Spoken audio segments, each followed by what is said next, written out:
I'm Siddharth Deshmukh.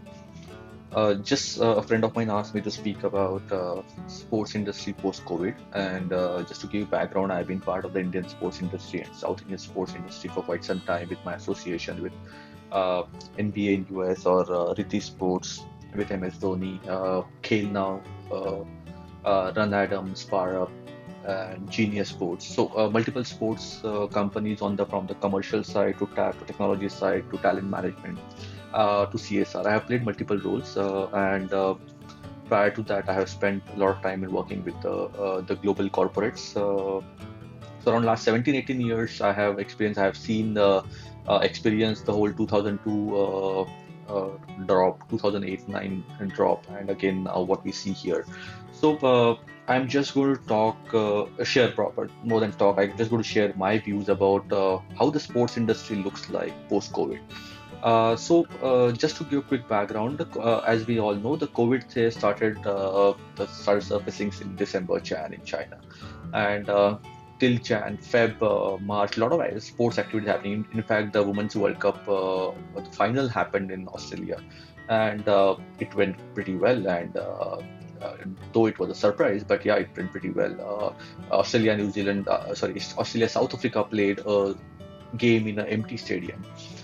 Premier League had matches and then it stopped, and that the Bundesliga is thinking of coming back in the first week of May with the empty stadiums, and NBA has stopped, NFL has stopped. So, to be very honest, right now, except esports, everything is completely stalled.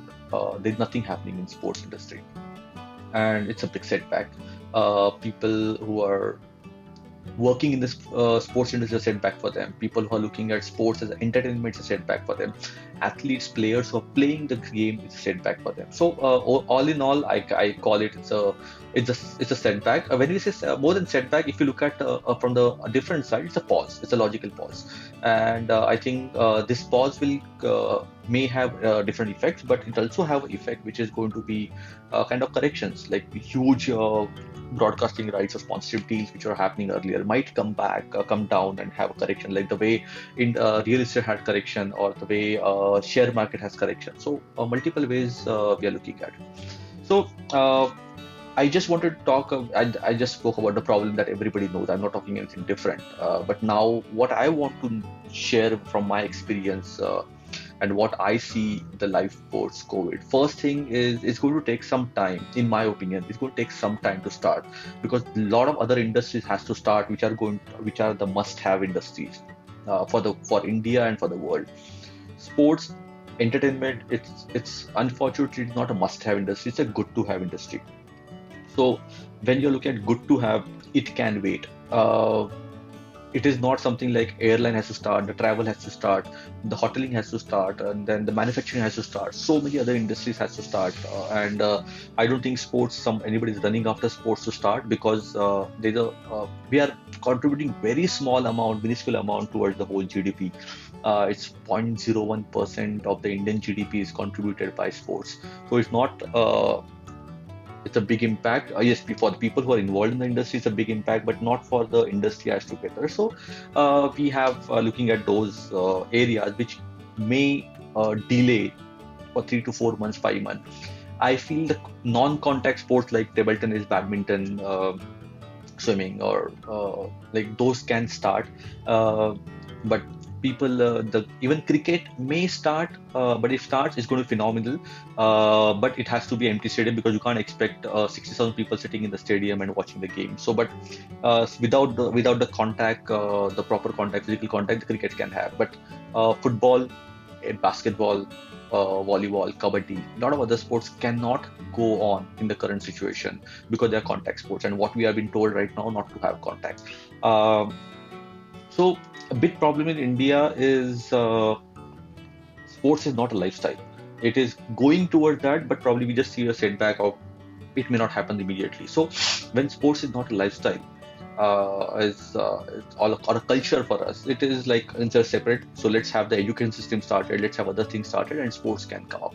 So that those are the problems I'm talking about. And just to support that problem, we just know the IPL has been is deferred indefinitely. Though BCCI IPL is trying to do the event. in soon, if World Cup gets postponed, then the October-November window also opens up for IPL to be conducted. But we don't know if the other countries will send their players to play that. But again, it may be blessing in disguise, where every IPL team has got around 15, 16, 17 Indian players. And out of them, almost 7 to 8 players are always warming the bench. So imagine this IPL could actually become the whole Indian Premier League, where all the Indian players are playing. You get to see your stars, and the upcoming guys or the people who or players who are supposed to be warming the benches actually get to rub shoulders with who's who of the Indian thing. It may look like Saeed Mushtaq, but with the whole IPL glamour, the broadcaster, I think it may still add a lot of value with the content that gets created. And one more side of it, even if the sports open up, I don't know as of now whether the players will be willing to come and play because of the all the issues. We don't know vaccines. We don't know there are a lot of unknowns in the current situation, and everybody is waiting for new normal, which is the biggest buzzword right now after COVID. After Corona and COVID, the biggest buzzword that we get to hear is new normal. So yeah, that is the challenge that we're looking at, where the players will come and play. But I'm sure the players are working on few activities right now, which make sure that they are active and doing something on their own. Uh, in the, so also the industries are looking at challenges. Like the first is they have to sustain the businesses. Uh, Except IPL, we know not every league or team is making revenue. So first thing is for them to sustain the business. They have to make sure. I think I just read somewhere people when Jack Ma talking about it, is 2020 is something that you have to sustain to have a better future. Just survive.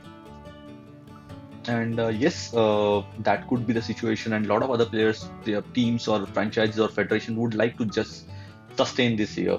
And while doing that, they should be looking at tightening the screws on the efficiency, getting better efficiency, or using the resources to the fullest. We are already looking at the digital exploitation, to be very honest. And it is going to go. It is, and not only from the digital content perspective. I'm also talking about from the players, companies like athlete performance management kind of companies, or companies who are like wearable companies who will help athlete to get ready, or also companies like academy management, like acadwear kind of companies who will actually help small academies to sustain their business with zero contact kind of thing, where training can happen online, the fees collection, the player management, everything can happen online. These people will have a big role to play going down. We are also talking about the automation. I think we have seen or heard automation in multiple different industries. I think the sports also is not far behind when the automation comes into picture, where people will move away from dependencies on processes. They will actually be more working to with the processes rather than depending on people. So I think the process is going to be a bigger role to play. Uh, Health, safety, security. I think these are going to be the bigger departments that we can have. Imagine a stadium, Wankhede or any kind of stadium with 30, 40,000 people. We may not see the full stadium, but the entry and exit to the stadium, at least not exit, but at least entry to the stadium is going to be more tedious. You may see the health tunnel through which people have to go and see the temperature and all those things which will happen. So we are talking about all these things coming up with the remote monitoring. The wearables will play a big role, which are going to monitor your health, and based on that you may get to enter the stadium or all those things. We're talking about engagement is going to be a different level. See, the world talks about fan engagement all the time. For me, I feel about there are three stages. One is a fan development, most important thing. Then we talk about fan engagement, and then we talk about fan amplification. India, except cricket, all other sports, India is in fan development. Even though they want to call it fan engagement, it's not fan engagement, it's fan development. So I think this is the good time to do the fan development, build good content, and work towards the fan development. Next 3 to 6 months, build so much of content. Nothing will stop football or like ISL or I League to actually have a good fan base, which can actually convert into in stadia whenever it opens up. And I think look at the bigger broadcast rights and bigger sponsorship rights. So we are talking about these activities is going to play a big role post-COVID. we also have to look at people who are working in the sports industry. What is going to be changed to them? The event industry is going to change, the content industry is going to change, the player management industry is going to change, so technology industry is going to change, so because everything is going to be backed by technology. So we have to make sure that if people are working in the sports industry, they have to be relevant for a lot of activities that they do. You Sports is going to need money. Who The money is going to come from the big finances, from the big guys who are going to give the money. So you have to make sure that you are giving them a better ROI than what you are giving. It's not like you're paying crores and crores of rupees just to be on the center of the jersey or to be on the jersey. No, it is not going to be that only that. We are talking about what is that you're going back to the sponsors, because their marketing budgets are going to shrink because it's going to take a year or two for everybody to come back to normal, and people may take advantage of the situation as well. The corporates will say, okay, they're going to squeeze into the industry to get more and more from what the industry can give them, and this is an opportunity for the correction. That's what I talk about.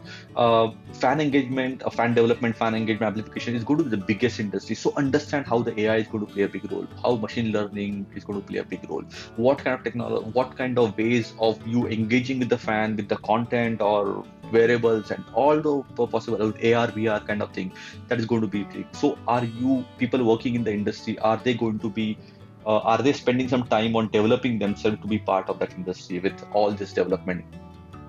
So it all going to boil down to when the game starts and whether brands are going to look at the industry, how they're going to pay. Because believe me, the money is going to come from the brands. And in the current situation, everybody is calling it's a big recession that has happened. Uh, so with that, the brands are going to be more and more cautious, not curious. Okay, sports industry is going to be curious, but more and more cautious about how they are going to invest into sports. But believe me, I am a big believer, and is sports is will play a biggest role getting things back to normal, because it's a biggest stress buster. It is something when it gives a different adrenaline. It gives you positive feeling. You go away when you have a positive feeling. That means you are actually away from fear. The moment you away from fear, it helps your immunity. It's an immunity boosting, right? It says that medical science says that fear reduces your immunity, and that is what is happening right now currently. So with this positivity, the sports and entertainment positivity is going to help. The recreation side, like gyms and the spas and everything opening up, that will going to help. So the life is going to be different after say 6 months. We may not see a game happening, we may not see live sports happening, but this is the time everybody in the ecosystem has to look at differently. If you are a franchisee, if you are a team or a league, you have to look at the content generation and keeping the fans warm, because everybody on the social media and digital media. So how do you make sure that you're going to do that? How you're going to plan your budgets for the next year as and when it happens? How do you look at the budget, looking at the revisiting your budgets and revisiting your purse about what are you giving back for you to get those things from multiple sources, from the players, from the federation, from the association, from the brands and everybody. Also imagine the sports education industry is going to be big. I was reading a lot of NBA players in US are right now gone back to college and doing some multiple courses to enhance their knowledge. I think this is a phenomenal activity. Next 4 or 5 months, when you're training and doing nothing else, you can't play the live game. Why not actually focus on enhancing your knowledge? Sustainability is going to be a big role, will be the biggest thing. The community building, for me, thing of uh, the biggest thing that's going to happen to the sports and how it will come out is the community building. You may not have a Mumbai Indian playing, but you may have somebody playing in Kandivali or Goregaon or Bhayandar or say Vile Parle or Dadar and Bandra, and those small communities starts getting pride in what they're doing. So those are the things I'm talking about. People should get pride in what they see in their community. So that these are the small steps which are going to happen. Yes, we are positive and we want the sports industry to open up. We don't want the Olympic to be postponed. We don't want I don't want Liverpool to not to get championship this year because the Premier League gets scrapped. So with all those things, We want that to happen. We want NBA to return. We want IPL to return. We want sports to return. We want the Star Sports and the ESPN and Sony Live and Sony, like everybody to show live sports and not the reruns. Yes, we are watching reruns. We've been hammered by the reruns, but yes, that's fun because that is also giving you a good feel about the whole sports. The mental conditioning is very, very important. So look at how mental conditioning is going to play a role with everybody in the sports industry. Try all the people who are working in the sports industry. If you have experience, please come and share. There is no GAN sharing here. I'm just sharing my own experience being part of the industry. We want more and more people because understand sports industry is a sunrise industry. How many people have actually got opportunity to be part of the sunrise industry? We are lucky to be part of the industry, which is phenomenally good, which is growing, and you can grow. We all can grow with this industry, and there is a lot of things that we can do. It's in a very nascent stage. So with that, I feel I just want to end on one positive note in the whole sports industry that has happened. While everything is not happening, one thing, Microsoft getting partnership with NBA to be an AI partner, I think this is a great deal because now we know what Microsoft is expecting from NBA, and NBA also says that okay, we whatever we are, we also need Microsoft to be part of the whole fan development, engagement, amplification portfolio part of it. It's a positive news which came up 1 week back. I think a lot of things are happening. Esports is going to go because you can be socially distant and still play esport. Other sports, hang in there. It will come in. It has to come in. And this, like Nelson Mandela says, that sports has the power to encourage the whole youth, change the whole youth, change the whole generation. That's the one language that youth understand, and that is one platform that government can actually utilize towards youth to come back to more positivity and what can be done. So with this, I think this is my opinion. uh, I feel in 3 to 4 months, we should see a new normal, different kind of sports coming up. You may not see the cricket ball getting shined with the saliva. It may be shined with Vaseline or something. There wouldn't be any high fives or fist bump. You may see a namaskar. Now the shake hand may be the thing of past, and high fives won't happen. The cheering can happen differently. The players are going to get involved differently, and I think the everybody is going to look at this industry differently. So with that, I just want to say that's me, Siddharth Deshmukh, believer of this industry, believer of sports. I'm here because of my passion, and I'm here to stay. And I just want you guys to hang on to it. Don't get demotivated. Understand why are we in sports. We are in sports because it is the only industry, or it is the only thing that teaches you a sportsman attitude, how to stand up when you fall down. Nobody, while you're playing, nobody helped you stand up again. You did that for yourself. So we, part of the sports industry, are going to do that. Next 3 months may be challenging, but after that, it is going to come back, and we will be ready for new normal. So with that, I'm signing off. Thank you guys. Thank you for listening. This is Siddharth Deshmukh. You can follow me on Twitter, Sid_Desh, or on Facebook. You can find me Sid Deshmukh. You can follow my blogs on the Sportsy. We go by Sportsy Says on Facebook, Twitter, Instagram, LinkedIn, everywhere. So hope to connect with you soon again. A lot of people, and want to see a lot of people smiling and coming back on the ground to play. Thank you, and take care. See you.